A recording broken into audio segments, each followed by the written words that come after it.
three things you mentioned at the start there in terms of the changes or things to be aware of now, okay?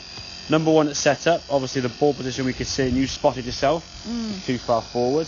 When the ball is sat perfectly, i.e. in practice, or in the rough on the golf course, sat up nicely, we get away with it. Yeah. When it's sat down the bare light, it doesn't work so well. No. We spin it, hit the ground behind the ball, or whatever. The shot's going to be worse, obviously, as a result of that, okay? So make sure that golf ball is in the middle of your stance, middle of your centre of your body, okay? Yeah. Make sure your practice swing note replicates the swing, replicates the swing you want to do with the speed and the length. So these sort of few practice swings here now were quite, just a bit of speed to them, okay? Then we set the golf ball, similar kind of movement, okay? The club was swinging here to here with some speed and energy there with the golf club, okay? The final thing as well, especially with the sand iron, get the club face square. Use the white groove on the bottom there to get that aiming, basically the middle part of your feet. I don't know if we'll see on here now if I set up on here and you get your feet set. Not too bad with that one.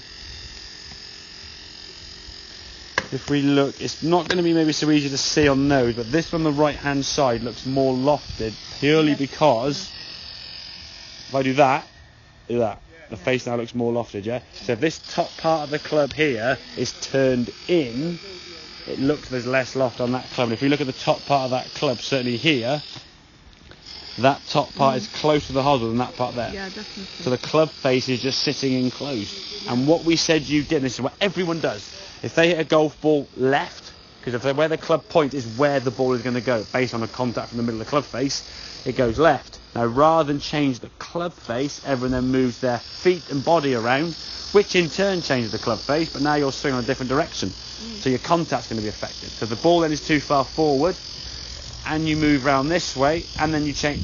Complete mess. You're on the golf course, and you've got one try to play the shot perfectly. Club face sits down square. Oh, it goes wrong way direction. Okay, so I think being disciplined with your practice, try not to give yourself a perfect lie. Just chuck golf balls wherever they go, even if they go in the sort of.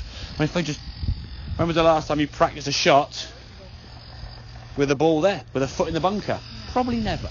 But every now and then on the golf course, you will get that. I think in some ways, what I used to love doing when I was playing loads is practice those really sort of funky shots that were just fun. You have to try and think, how will I play this shot?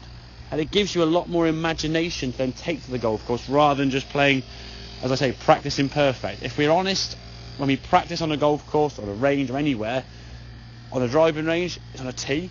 We're on a driver. It's the same as a driver on a golf course, I guess, but it's a perfect environment. And on a mat, it could be a flat, perfect lie. It's always to a nice yardage. We never hit shots off slopes, at rough, to a different yardage, with things in the way, with consequence.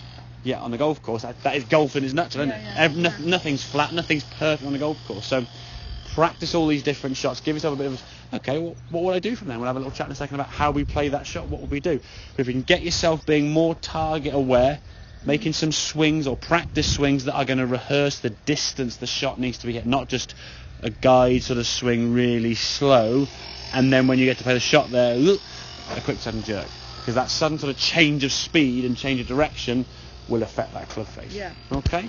So three things there, I would say, ball position and club face, kind of go hand in hand with setup, okay? And then the practice swing has just got to be a bit more repeatable of what the shot's going to be, not just a and then whack it. Okie dokie? Good stuff.